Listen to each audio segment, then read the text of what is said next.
Liz Crosby here with a discussion on yogic philosophy. Today I'm going over the 12 signs of the Zodiac and how they are related to the alchemical process.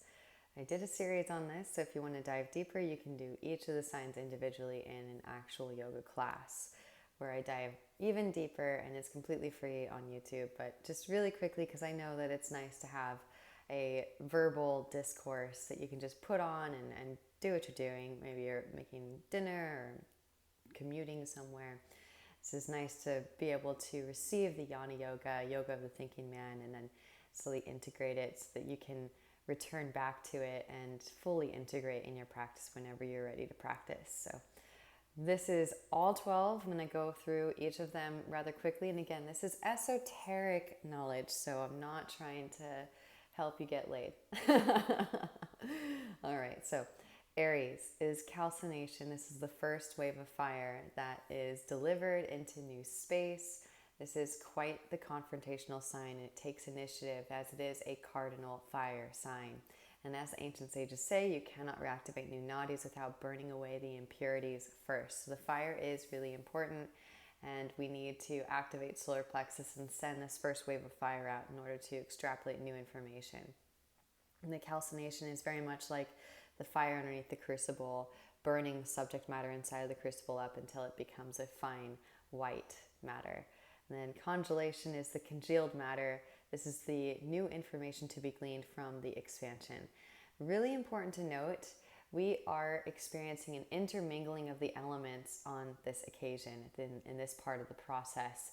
And the old frequency associated with the old formation arrangement of Tamas Guna's earth and water elements is being extrapolated, as well as the new arrangement of Tamas Gunas, which is exemplary of the more expanded state of consciousness.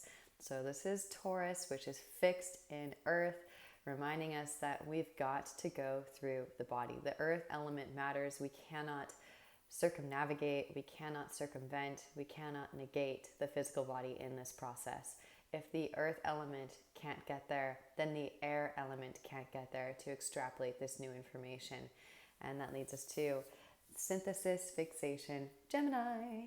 Gemini is mutable, meaning that it is transformative in nature, and it picks up the congealed matter, which again has two stories, right? The old frequency and the new frequency, the past and the future lives carried out in both of those frequencies, which is why Gemini is considered to be dual-minded at times.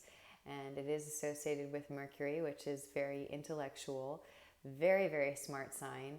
And it's here that we start to intellectually analyze and start to understand these different components, these different frequencies, so that we can, again, eventually let go of the stagnant energy, the illusions of separateness, and also give ourselves the awareness of why it's important to hold that space and not to lapse in our metaphysical duties and temple maintenance. So Gemini picks up the congealed matter that's been burned up and calcified by the air or the preceding earth and fire signs. Again, there is a chronological order for a reason, although they are like spokes on a wheel, so eventually all of these processes are happening all at once. So the air element then picks up the stagnant information. The karmic hall takes it back to the lungs for witnessing and processing. On the way, there is dissolution. Cancer is cardinal water in that, again, it takes charge, it takes initiative to start dissolving the earth element. So we're already starting to work on the congealed matter and preparing it for our eventual processing with the sattvic gunas, throat chakra, brow chakra.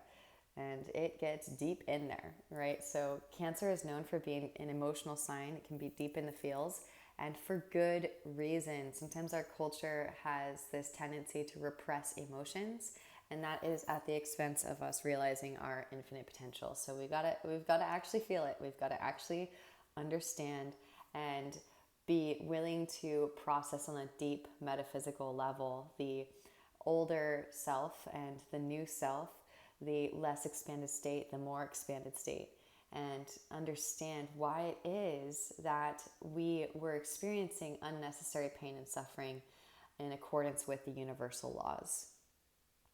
So this dissolution part is really, really important.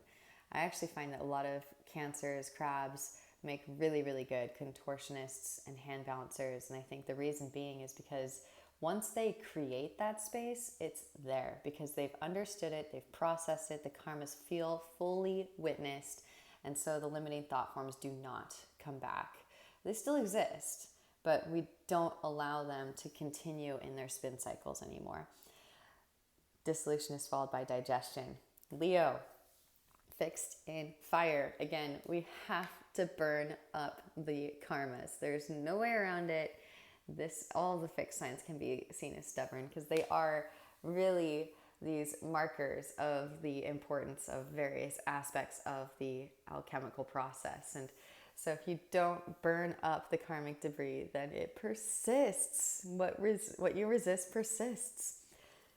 Leo is also known for its regality, and it is a Rajas guna. It's associated with a Rajas guna, right? It's associated with solar plexus and heart chakra.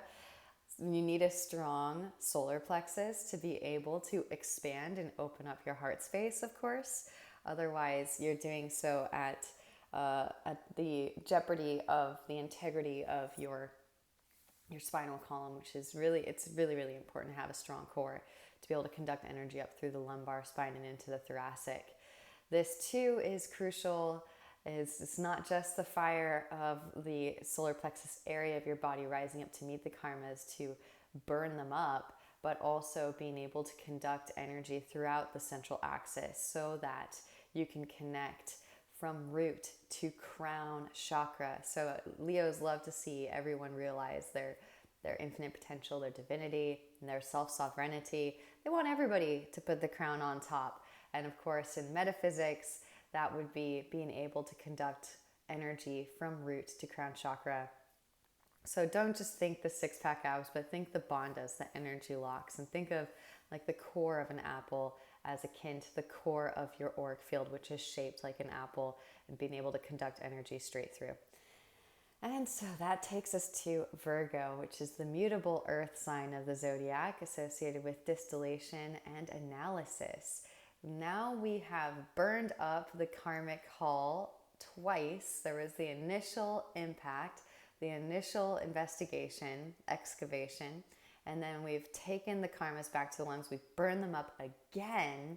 And so now the earth element is really transforming itself. It's mutating, it's transforming into a higher vibrational frequency formation. And it is the Virgo. So right after that second fire, it's emerging as a higher vibrational frequency state. We're starting to see the higher vibrational frequency state come into being. And there is also this preparation before moving up through throat chakra and into brow chakra for witnessing, processing the sattvic gunas.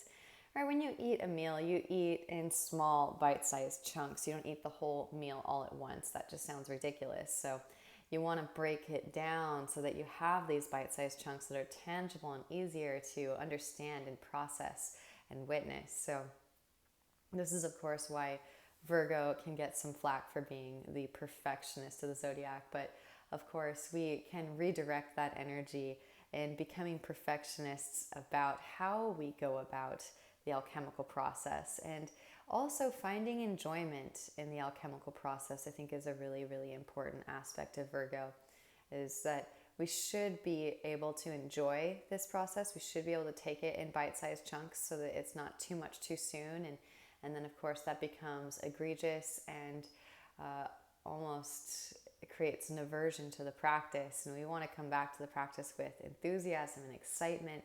So non-attachment to the forms, right? We are infinite, so we can always expand into ever more expansive states, ever more increasingly complex sacred geometric forms.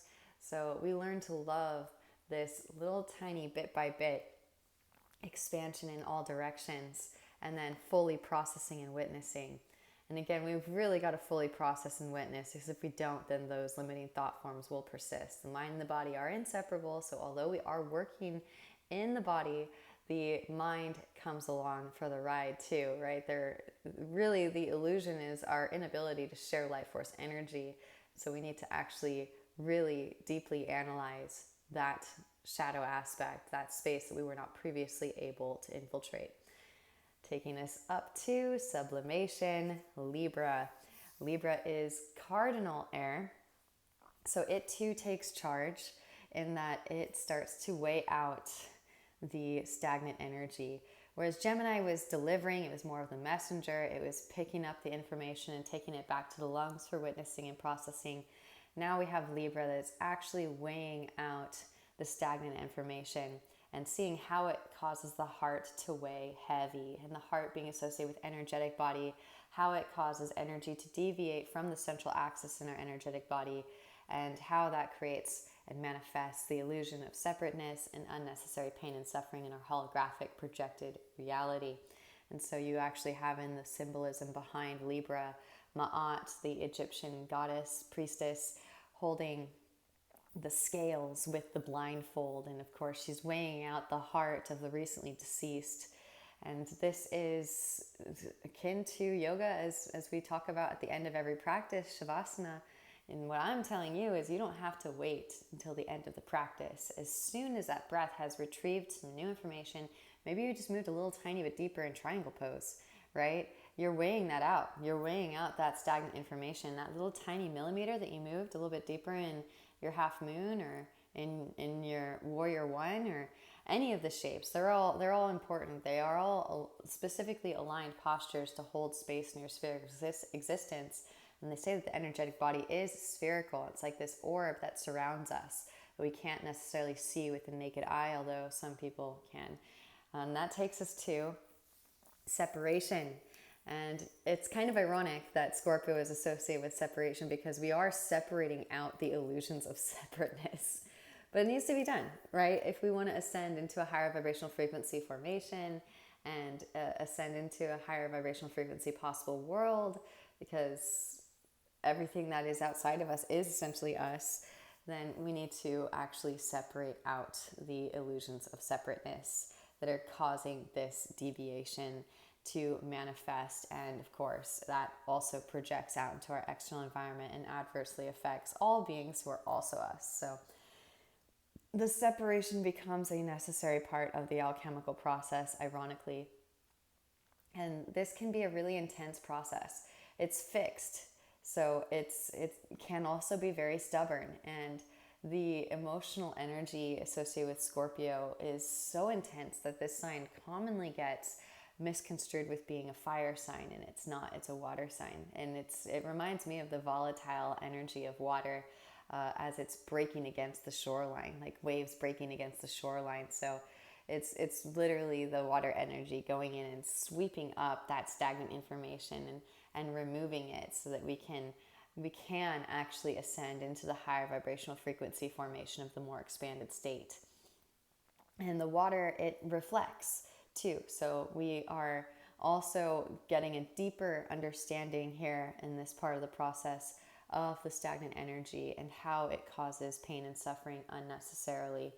Scorpios make really good detectives. They call them walking lie detectors. So you really can't lie to a Scorpio. And if you are aware of the alchemical process and you're working it in your practice, you can't lie to yourself at this point, right? You've seen how the shadow aspect has been causing pain and unnecessary suffering. And as you get closer familiarity with the inner technology, you'll eventually be able to move beyond just looking at this life. But for now, it's very apparent, and you can see how maybe experiences had in this recent life have been manifest as a byproduct of that shadow aspect of self that was not previously illuminated by your spiritualizing of matter. So now it's time to resurrect. Sagittarius is associated with resurrection. It is mutable fire. So again, the fire is coming in and it's burning up the impurities, once more. This is the third and final fire sign, and it is associated with the third eye. So we've had like this fire that's gone out, and it's expanded throughout the whole mind-body matrix, and now we've had the fire rise up to meet the karmic debris in the heart space as it's been retrieved and taken back into the lungs. And then finally the fire in third eye burns it up for the third and final time, so that we can experience a resurrection. Energy is neither created nor destroyed, it just changes form. And so this is why we are actually choosing to be in a higher possible world, a higher vibrational frequency possible world. It's not like the lower vibrational frequency possible world ceases to exist. It still exists, but we're choosing to ascend into a higher vibrational frequency. So the energy, it goes through the loop, the toroidal flow, the electromagnetic field, and then it cycles back around into the higher vibrational frequency formation. Really, really important to align yourself with this frequency too, so that you can allow that frequency to permeate your being, and you can actually become it. And the Sag is known for being the truth speaker. So we have understood the truth about the illusions of separateness and how they're creating distortions in the field. And then through that understanding, we're actually able to fully let it go so that we can burn it up and then rise up out of the ashes as a phoenix. Sagittarius is a really, really powerful sign. And as people pass, or as planetary bodies, they're like people. I'm going to get into the planetary bodies too. Get excited. It's going to be another series.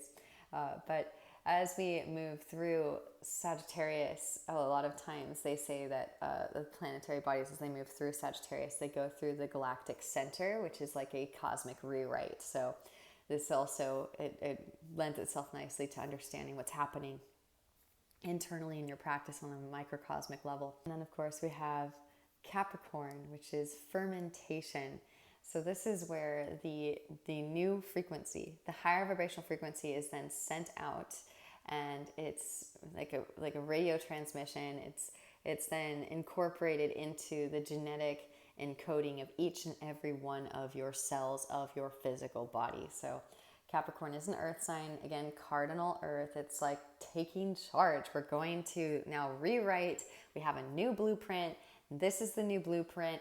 Everybody get on board. So this is, it's so classic of Capricorn too, which loves to be the leader and large and in charge.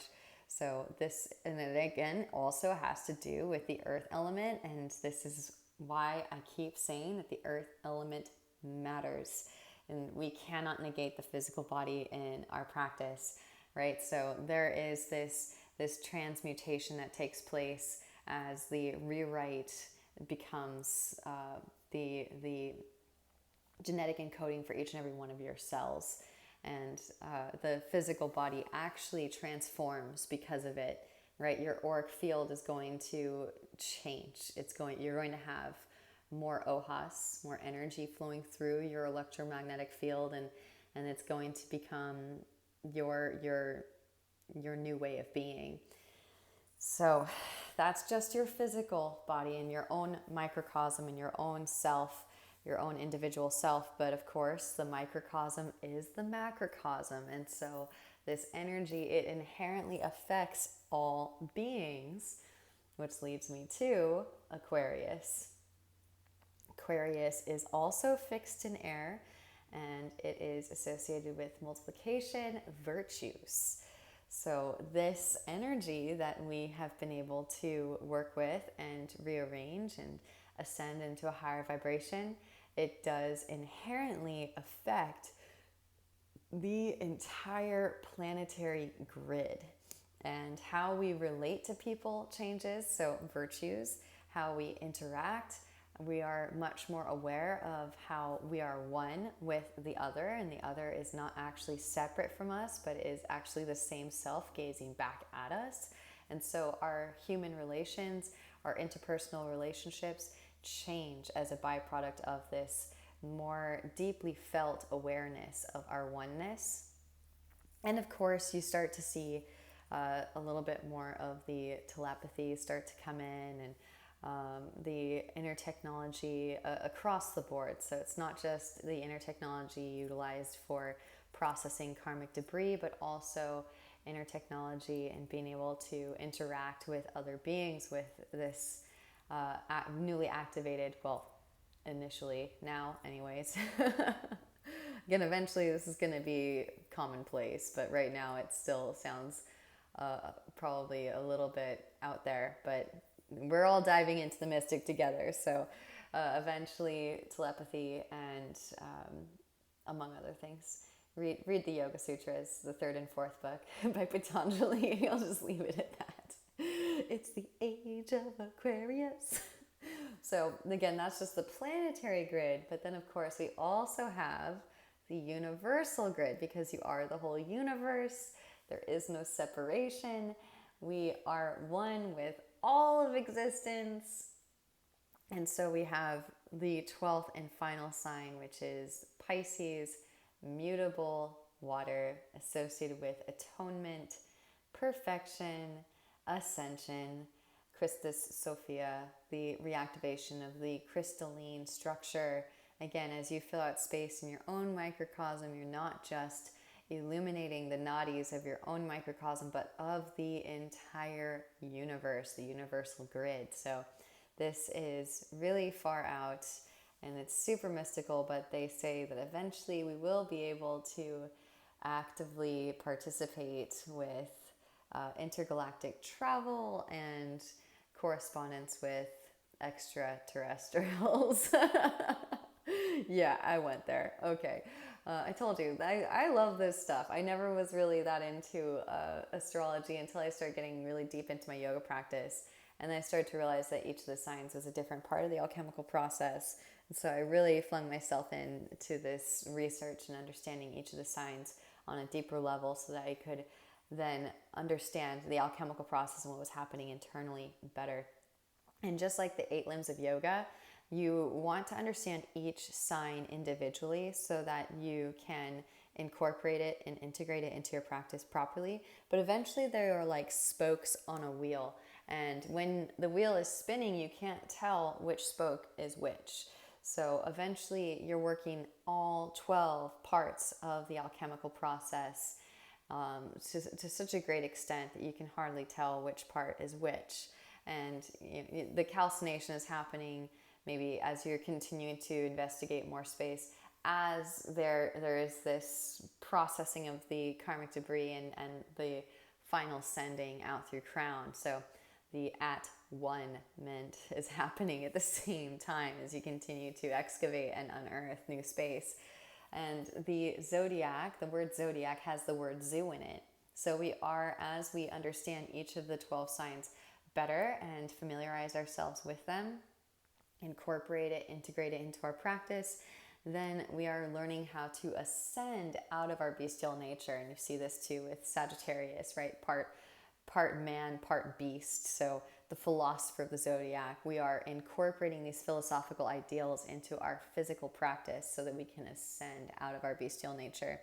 And the zodiac is also a wheel. So the wheel is exemplary of the cycle of suffering.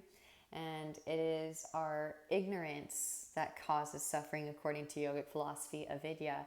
And so having ignorance in regards to any of these signs can actually cause suffering, because you can see how it creates this metaphysical lapse in your awareness of how to actively participate in evolution of being. And that can cause blind spots in any of the bodies. So maybe if you're more so focused, fixated on the physical practice, maybe you have a lot of Taurus or earth signs in your chart, and you're less inclined to look at the emotional body, maybe you're lacking a lot of water signs, then you might have the most amazing physical practice, but then the emotional body may still be really, really congested. So there's so much importance in understanding each of the signs. And if you have a dominance of certain signs in your natal chart, which you should know your natal chart, there's lots of free natal chart calculators online. Just plug in your date and time, and you've got it, and you know which signs you have an affinity towards. That's all good. That's what you've already mastered, and now you know what you're good at. Maybe you do a little bit of studying so that you can better embody the positive aspects, or transmute the shadow aspects into positive aspects. But then also look at those signs that you don't have in your natal chart, because those are the parts of the alchemical process that you might have an unfamiliarity with, and you want to cultivate a familiarity with them so that you can better embody all 12 signs of the zodiac. Because what we're really working towards is Ophiuchus, 13th sign, which is the serpent bearer, which is associated with Kundalini, the divine serpent.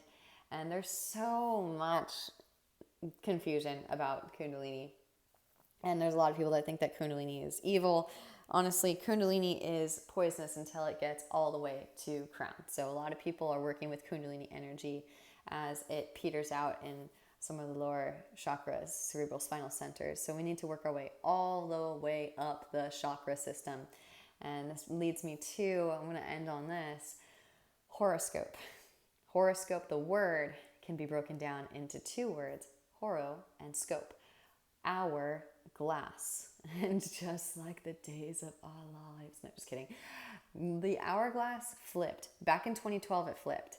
And so each of the 12 signs is going to have to come to terms with these metaphysical awarenesses, these universal laws, and learning how to abide by the universal laws. And ironically, learning how to abide by the universal laws is actually a form of rebellion in this day and age, where we've become so indoctrinated and mentally conditioned to live in such a way that it goes against the universal laws, which is perfect, really, because we're moving into the age of Aquarius, and Aquarius is the rebel. So we're all rebelling against these culturally indoctrinated ways of being, and literally learning how to hold ourselves in ways that may be seen as kind of goofy, right? It almost kind of reminds me of the Fool card in tarot, which reminds me also of Nietzsche. He talks about the village fool running into the village, and he has a flame.